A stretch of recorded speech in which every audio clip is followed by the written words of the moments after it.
السلام عليكم ورحمة الله وبركاته. maanta waxaa ii wadaa calooley gurigeena lagama jeclo, aan kaliya isticmaalo. hadda digsiga calooley ay igu jirto ilaahay idmaayo. waxaa sameynaysiin calooleyda aad u shiil badan tahay marka aad sameynaysiin oo kale. hadda biyahan markay kusoo karkaraan waan ka gedinaa, biyahaas waa ka daadinaa, biyo kale aan ku shubo. haddana biyaha kale markaan ku shubo waxaa iskula karkarinaa intaan oo basal basashaas oo soo jarjartay 4 xabo toon, barbarooni yar. waxaan ku daraa haddana maraq mootogaan tan iyadana waxaa waaye toon oo shiidan waaye. haddana kasira iyadana kusii carfinaa iyo waxaan ku daraa geedkan iyadana xawaajiyo la isku dardaro waaye. iyo waxaan ku daraa wax yar oo banaadir xawaajiga banaadir aan ku daraa kasir. markaas way isku karayaan isku shaqeeyaan. hadhowna waa shiilaa insha Allah. ila socda dadka calooleyda jecel, ana calooleyda waan jeclahay. sanadkii hal mar aan cunaa, kasteeda yaraan karsadaa. maasha Allah waa shiilaa hadhow.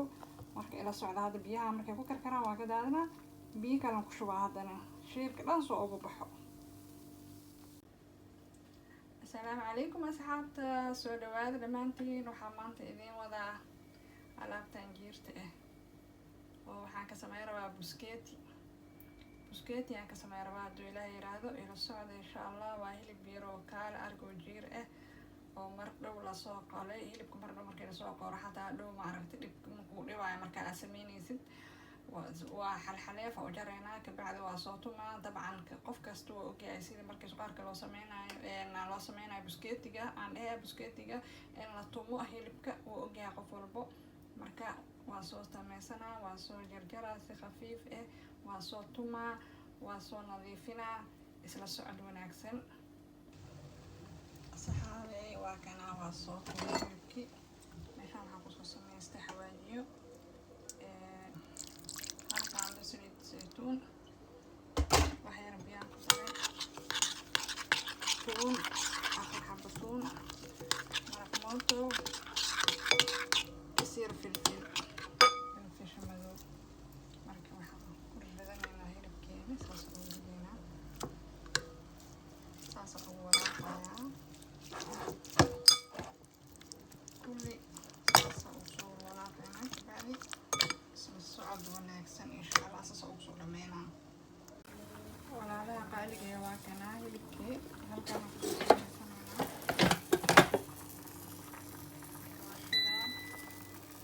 waa saacada u geynaa hilibka oo waxaa waaye aan sameynaya aan tusayaaday markaan saacada u geysanaa. markaa saacada u geysta waxaa la sugayaa markaas hal saac insha Allah. bariis cad halkaan ku sameysanaa jiiru keliya. maanta waxaa rabaa inaan tuso cuntada oo healthigaas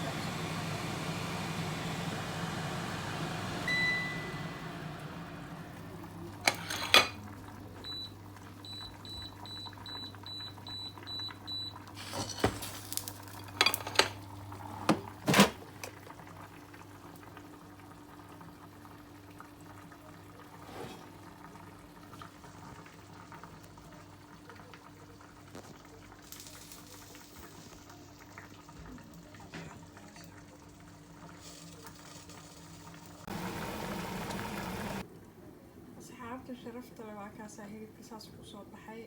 maasha Allah waan dhamiye jilaaciisa lagama sheekeyn karo, macaan maasha Allah tabaaraka Allah. alaabta kalena waa soo wadnaa. bariiskii aan biyaha ku karinaayay, calooleydii, qudaaro cagaaro gooni u sameynayo, wax yar basbaas oo shiidni 5 minutes aan dhahaa. waxaan dhan 5 minutes qado maasha Allah. saxaabi meeshaan waxaan ugu jiro wax yar oo basbaas aan rabaa inaan ku siiyo. basbaas waxaa waa shidni, wax yar oo saliida, wax yar oo basala, kas yar oo wax toon 3 xabo camal toon, 3 xabo oo wax timir, wax yar xawaash, wax yar maraq digaag, yaanyada basbaas yar yar, basbaaska 3 xabad ka dhigay waayo kuleel badan ma rabno. Raqay aan soo shiiday kulli waa soo shiiday waa ka hadda ku daray barbaroonina waa ku shiiday asxaabay kasiir oo macaan ka soo bixisay kaala arag maasha Allah ee qadada ku socodsiinaysa asxaabay waa kana ayaan caloleedi waa taasoo nagu soo baxday hilibkii waa kaasaas nagu soo baxay oo ahay buskeetiga maasha Allah laga sheekay karo waa kaasaa bariiskaas biyo lagu kariyay waa cunto healthy waaye maasha Allah markaa rabto cunto inaad samaysatid saana loo samaystaa insha Allah hana mogaanina khayr isku ognahay